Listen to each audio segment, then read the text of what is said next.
Welcome to Fluent Phonics.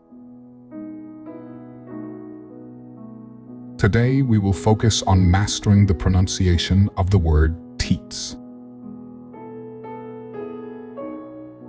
Teats.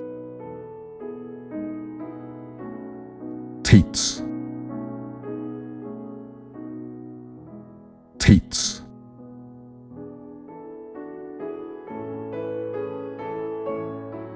Here's an example of how one might use it in a sentence.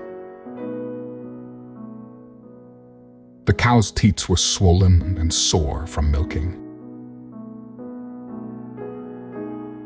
Teats refers to the nipples or mammary glands on female mammals, such as cows, used for nursing offspring or extracting milk for human consumption.